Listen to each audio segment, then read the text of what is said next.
This program is about free will and determinism, but with a difference, because one of the people in the program hasn't just an academic interest in determinism, it is, so to speak, his job. He's a psychologist with a worldwide reputation for devising a technique of controlling behavior known as operant conditioning, though he has reservations about the word conditioning. He is B.F. Skinner, professor of psychology at Harvard. And to talk to him about the presuppositions and morality of behavior control is Geoffrey Warnock, who's an Oxford philosopher, in fact, the principal of Hertford College, Oxford. Now, I'd like to start things off by putting a question to both of you. It's this. Suppose that somebody's way of behaving can be explained in terms of what you would call the contingencies of environmental reinforcement, but which is what I understand by rewards and punishments. Suppose you could explain his behavior in that way. What about the explanation which the chap himself might give in terms of his ideas and his purposes and his thoughts and so on? Would the causal explanation show that other explanation to be a bogus one? Yes, well, could we take a specific example? Last evening I went to the theater. Now, why? Well, I could tell you that I felt like going. It occurred to me, the idea of going to the theater occurred to me, and I went. I could also tell you that, looking at it from my professional point of view, that when I've gone to the theater in London, I've always been richly reinforced. That is to say, things have happened which have increased the likelihood that I will go to the theater when I'm in London. And this would be the explanation that I would give. And I would say that that explanation would also explain why the idea of going to the theater occurred to me and why I felt like going. That suggests to me that you're less sharply and unqualifiedly critical of the sort of everyday terms in which we habitually explain human behavior than perhaps some of your readers might suppose. Perhaps I might put the point like this. One's familiar from the history of science, or possibly pre-science, as one might call it, with the practice at one time of talking as if organisms, such as, say, plants, did things for purposes, that they grew in a certain way in order to seek the sunlight. And you say in your book, and I'm sure most people would agree, that that way of talking really is wholly non-explanatory. I mean, it involves talking as if plants had thoughts and intentions, which they just don't, and one is genuinely explaining nothing. Now, I get the impression from what you were saying just now that you don't want to say exactly that anyway about the ordinary sort of story we would tell conversationally about why someone goes to the theatre. It isn't that this is a totally valueless, absolutely inapplicable kind of explanation, but you think just not a complete one, or doesn't tell one the whole story. Well, there are two kinds of selection here. The plant turning to the light is a characteristic of plants which evolved because those plants gained an advantage in survival. There were contingencies of survival which selected those plants which turned most effectively to the light. The purpose, which used to be put ahead of the turning, is now put afterward. It is the adaptation achieved by the plant in turning. And the same thing is true in operant behavior. What used to be thought of as a creative, intentional act leading to behavior is now seen to be due to the selective effect of the consequences in strengthening behavior and making it more probable. So that the purpose of going to the theater turns out to be the consequences of having gone to the theater in the past, rather than something which leads me to go in this particular instance. Yes, but I suppose there's clearly no tendency in that towards the position that really intentions don't occur, or there are no such things. I mean, one could reasonably say in the case of the sunflower that this just doesn't have any purposes at all. Whereas, of course, nothing in what you say, I think, would lead one to want to say that people don't actually have intentions in doing things, or don't intend to do something and then go ahead and do it. I mean, it isn't that there's anything illusory in this.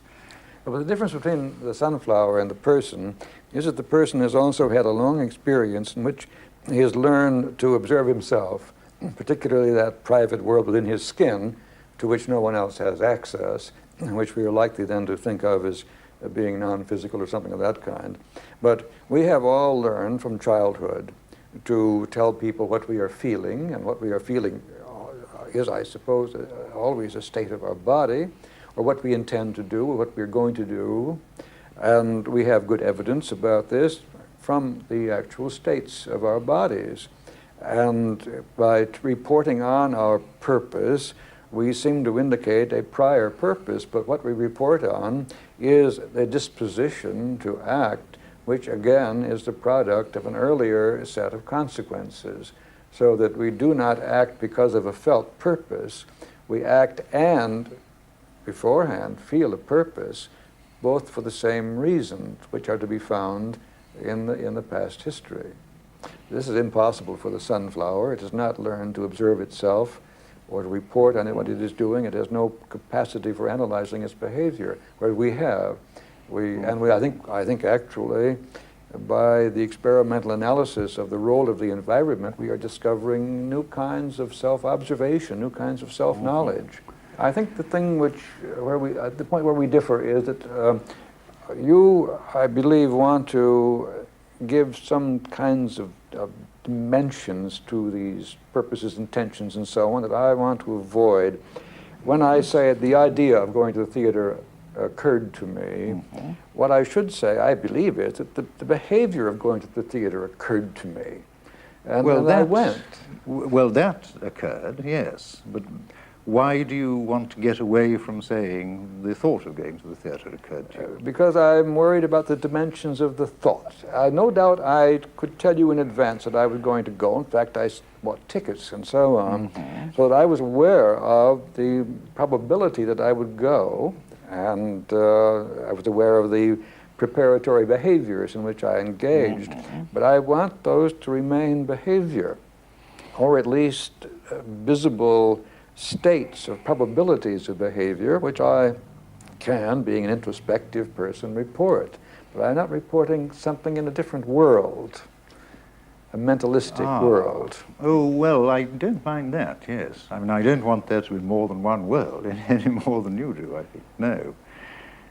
Well, I think we can agree then. If that is the case, then I believe we ought to look at the kinds of inferences which lead us to set up, to propose the existence of an idea or an intention or a purpose. What are our evidences? And I would like to do it that way because I believe that gives me an advantage. I see. We're going to be looking at the behavior and the prior conditions. Yes, I'm still not absolutely clear about this as to why it should be that you want to get away from talking about people's thoughts and intentions. Because, I mean, it isn't obviously that one can attempt to deny that these actually occur. I mean, one is reporting something. I suppose it is that you want to say that the report that we ordinarily give is some kind of rather misleading cover for the really explanatory thing, which requires a different set of terms for its expression. Yes, it would be unfair of me, Geoffrey, to attribute to you all of the paraphernalia of mentalism and so on, but that did exist at one time. And people gave explanations for physical action in terms of events in a non-physical world.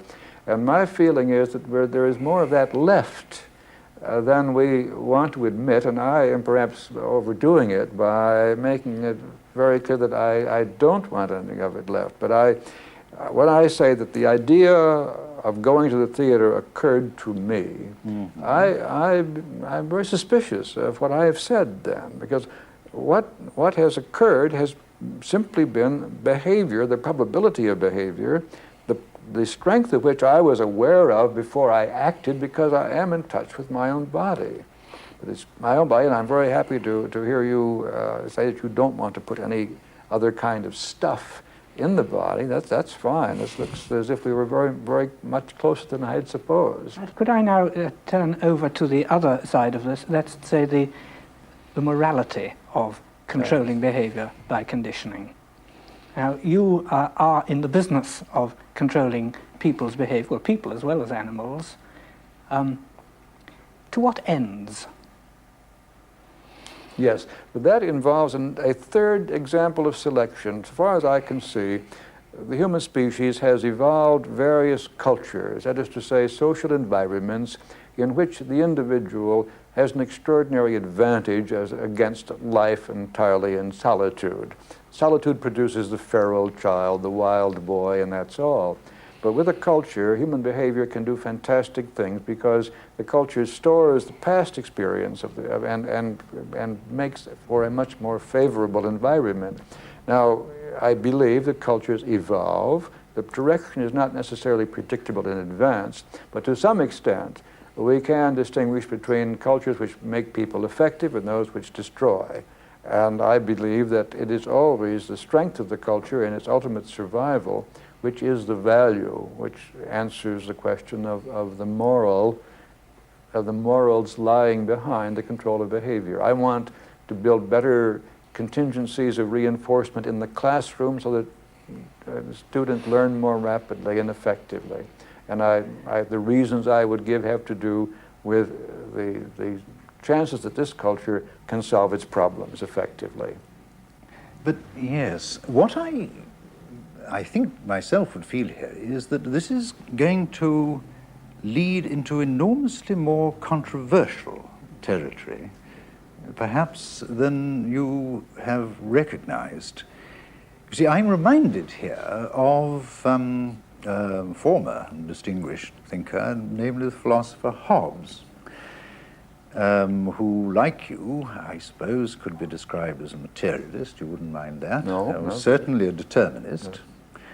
And certainly believed, he didn't know as much about it as you do, but he certainly believed that the way people behave could be controlled by supplying the appropriate conditions for them.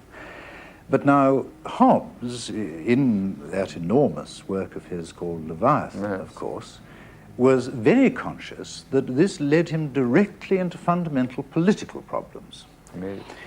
If it's the case that we have what you call a technology of behavior, if that's to say it is possible effectively to get people to behave in this way or that, then surely there arises an enormous range of what are partly political, partly moral questions about through what institutions this sort of control is to be exercised, to what ends selected by whom, and all these are enormously difficult questions which are bound to get one into, I should have thought, political argument of a very fundamental kind. I agree, it does, and I not only recognize, I have other people point them out again and again. This is the problem, and it is not, I think, the result of something being wrong in the formulation, but rather in the fact that survival is a very difficult value. How can one predict the exigencies to be encountered by a culture or a state or a political organization or an economic system? How can one prescribe the behaviors that are most effectively going to contend with these conditions? That's where the trouble comes, and that's why you have different political philosophies, different systems of economics, and so on. But that is nothing that I can do anything about. We are all in the same boat on that. We all have difficulties in deciding what is to be done, but if I have any expertise at all, I claim it's in the field of how to do it after one decides. Yes. That would mean that you would maintain the distinction, which I suppose people would tend to take for granted, between possessing a technology and determining how it is to be applied. except that I do not believe that the second requires any special wisdom denied to the scientist and available to the philosopher. No, but possibly it isn't either solved by any special expertise possessed by the scientist. However, we ought to be able to analyze human behavior as it tries to deal with the difficulties in the field of moral judgment, value judgments. Yes. Again, I trust you would still go along, and that the moral is not a different world. It is the world we are living in. It has something to do with practical problems in that world.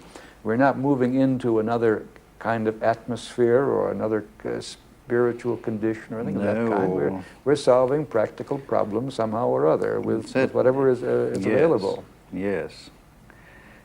There is one other point at which I'm not saying that Hobbes, to go back to him, is in a stronger position than you are, but I think he is in a clearer position.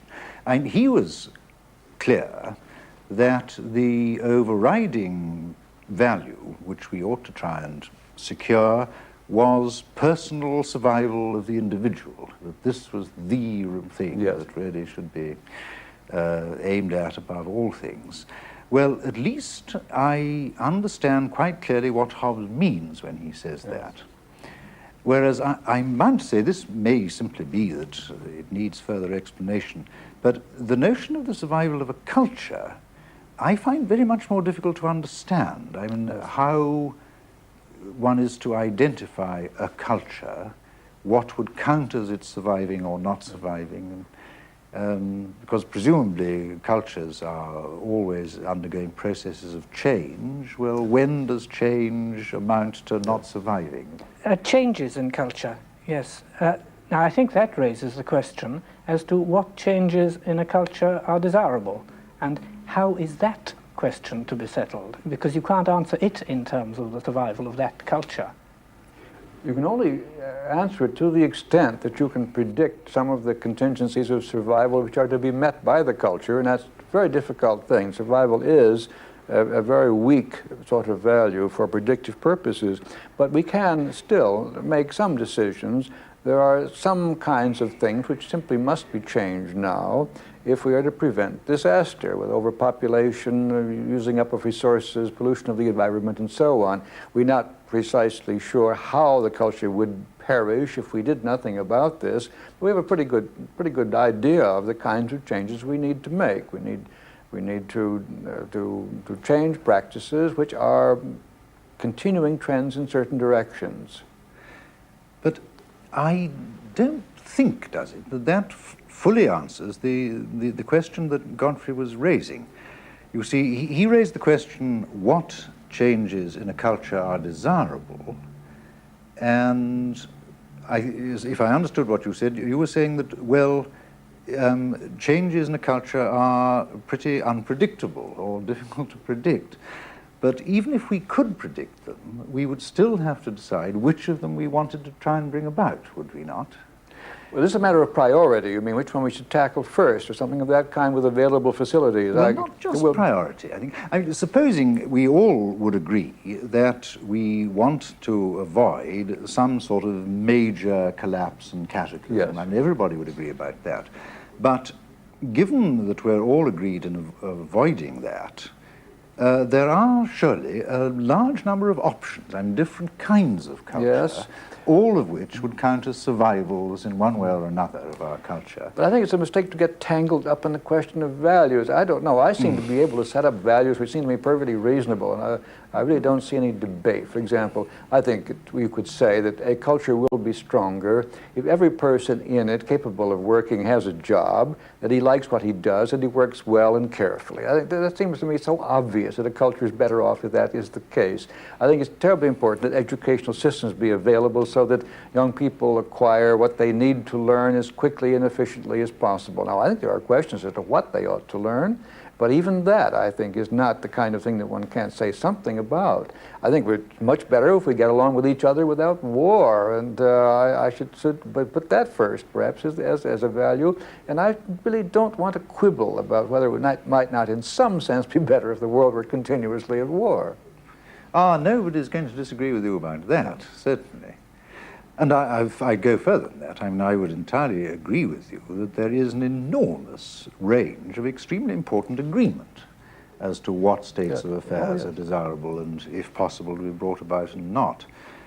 I think perhaps the difference between us would amount to your being more hopeful of procuring general assent to certain propositions about the desirability of a kind of culture than I would. I mean, I would think that there would be more residual disagreement, I mean, pure differences of taste, perhaps. Well, it might be that, or it might be a temperament or something of that kind, but I think also, and I'm not saying this to boast at all, but the particular specialty to which I've devoted my life has given me very great reason to believe that changes can be brought about that we used to think impossible. Now, I'm not pulling rank on you on this at all, but I would attribute my optimism to some rather substantial demonstrations that things can be done that we used to think impossible.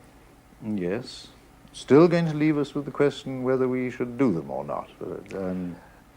Yes, I think that is a question, and if I am convinced that we should, then it is up to me to apply my behavioral engineering to convince you and others and get them done. I'd rather you tried to persuade me. Supposing that would actually happen, that would be a demonstration then that our culture has somehow or other created conditions under which something is done to move the culture in a given direction. Now, if the culture then perishes, so much the worse for the culture, but at least it was an evolutionary try in one direction. Some other culture will come up with something better. Yes.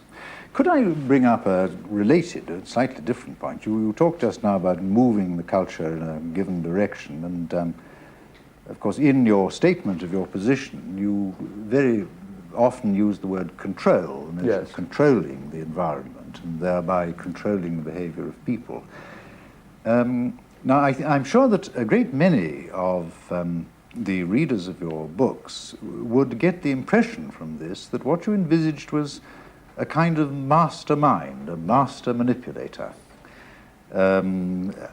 occupying somewhat the relation to humanity at large as the man in the white coat occupies to the laboratory pigeon. And a great many people, I'm sure, find this an unattractive picture. Very much so. I do myself. No, I think that a person who begins to understand behavior in a more effective way will function as some kind of specialist who will give advice, but will not himself actually put it into effect. All I foresee is that teachers will teach more effectively, people who arrange incentive conditions will arrange more effective incentive conditions. If there's any controlling power, it will remain where it is now, but I should like to suppose that a culture will evolve in which it is impossible for concentrations of power to make dictators possible. I would suppose that the future does not lie in any one man, benevolent or otherwise, but in a culture which is the ultimate determiner of what kind of men emerge in power to make use of available scientific knowledge. Well, I think these political questions could take a whole other debate. So on that note, we'll have to end. Fred Skinner, Jeffrey Warnock, thank you.